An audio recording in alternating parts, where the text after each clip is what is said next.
लग्नकार्य असो, साखरपुडा असो, वाढदिवस असो, पार्टी असो, कोणताही इव्हेंट असो, जर व्हेज खाणारे असतील आणि ही जर भाजी नसेल तर तुमचं जेवण हे अपूर्णच राहतं. तर आजची ही रेसिपी अशी स्पेशल आहे. ही रेसिपी तुम्ही नक्की बघा, ट्राय करा आणि आवडली तर व्हिडिओला लाईक, शेअर आणि सबस्क्राईब करा. 3 मीडियम साईजचे बटाट्यांची सालं काढून घ्यायची. 2 वाटी वाटाणा घेतला, 1 वाटी बीन्स घेतले. किती कांदे घेतलेस? 2 कांदे घेतले फ्राय करा. दम बिर्याणीला कसा बनतो तसा पाहिजे मला. 2 टमाटे, 1 वाटीभर कोथिंबीर, 5-6 लसूण आणि अद्रक 1 इंच टाकून एक ग्राइंड करून घेतले ना. एकदम ब्राऊन जसं आपण दम बिर्याणीसाठी करतो ना तसं आपण ब्राऊन काढायचा आहे. तो थंड झाल्यानंतर त्याच्यामध्ये थोडेसे काजू, दही आणि कांदा हे वाटून घ्यायचं. आणि आपण ज्या भाज्या घेतल्या ते थोड्याशा ह्याच्यामध्ये फ्राय करून घ्यायचे. मध्ये वाटाणा, बटाटा आणि फरसबी ह्या 3च भाज्या आहेत, पण ह्याच्यामध्ये तुम्ही गाजर टाकू शकता, सिमला मिर्च पण टाकू शकता, त्याच्यानंतर फ्लावर टाकायचं. हे सगळं मिक्स ज्या आपल्या कुर्म्यासाठी ज्या भाज्या लागतात ते तुम्ही टाकू शकता त्याच्यामध्ये. तेलामध्ये कांदा आपण फ्राय केलेला आहे, त्याच तेलामध्ये आपण आता भाज्या फ्राय करून घ्यायच्या. वाटाणा, बीन्स, बटाटा आणि थोडंसं वरतून चिमूटभर मीठ टाकलेलं आहे. थोडंसं आपल्याला 5 मिनिटासाठी फ्राय करून घ्यायचं आहे फास्ट गॅसवर. 5 मिनिटं परतून झाल्यानंतर हे सगळं तेल निथून काढून एका साईडला काढून घेऊया. काजू तळून घेतलेत आणि भाज्या तळून घेतलेत. आता जो आपण तळून घेतलेला कांदा आहे तो आपण याच्यामध्ये मिक्सरमध्ये वाटून घ्यायचं. अंदाजे दही टाकायचं, अर्धी वाटी दही. याच्यामध्ये 1 मूठ एवढे काजू टाकले, 10-12. हे सगळं आता ग्राइंड करून घ्यायचं. ह्याचा मसाला वाटून घेतलाय. तेल गरम आहे, त्याच्यामध्ये थोडंसं पाव चमचा हळद, किती अर्धा चमचा मिरची पावडर, थोडंसं किचन किंग मसाला, थोडंसं धनिया पावडर,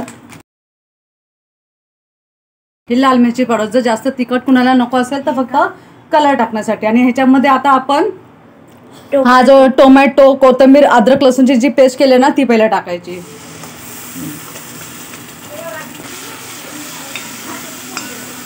चांगलं मिक्स करायचं.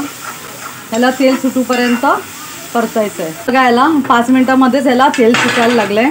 तसं तेल सुटत झालं. आता आपण ही जी काजू, कांदा आणि दहीची जी पेस्ट केली होती ती पण ह्याच्यामध्ये ॲड करूया.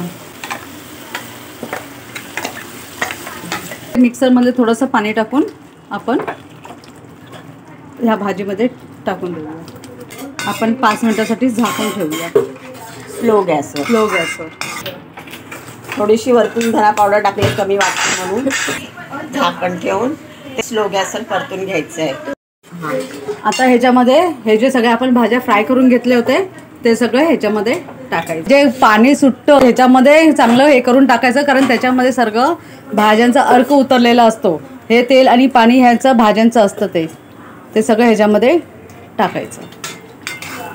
आणि ह्याच्यामध्ये थोड्या वेळाने गरम पाणी टाकायचं भाज्यामध्ये. एक 5-10 मिनटं शिजवले की आपली भाजी तयार. मीठ टाकूया अर्धा चमचा. रेस्टॉरंट स्टाईल भाजी आमच्या पिंटीने बनवली. आता आपण ह्याच्यामध्ये हे थोडंसं तुम्हाला केवढं बघा, ह्याला भाजीला थोडंसं तेल सुटलं आहे. आणि आता आपण ह्याच्यामध्ये थोडंसं पाणी टाकूया. म्हणजे तुम्हाला केवढी जास्त ग्रेव्ही पाहिजे, किती माणसं जास्त, पण ह्याला ग्रेव्ही कमीच असते, अटूसच असते, त्या हिशोबानेच करायची. आता ह्याला 5 मिनिटं शिजवूया झाकण लावून. मग त्याला तेल सुटलं की मग आपली भाजी तयार होईल. भाजी शिजली की तुम्हाला मी पुन्हा एकदा दाखवते. दुधाची साई टाकलेली आहे वरून. इथे तव्यामध्ये तेल गरम ठेवलेलं आहे करायला. आणि आता जे पनीर आहे ते जरासे पनीर गरम करून घेणार आहे आणि फ्राय करून आणि मग ते भाजीमध्ये मिक्स करणार आहे. आता ह्याच्यामध्ये पनीर टाकलं, व्यवस्थित मिक्स करूया.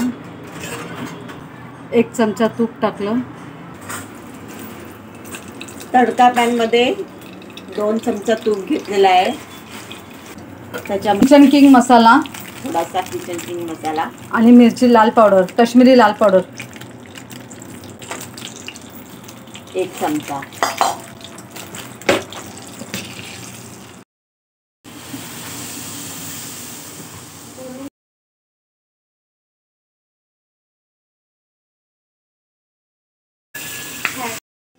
लग्न कार्यात बनणारी अशी ही कुर्मा भाजी तयार आहे.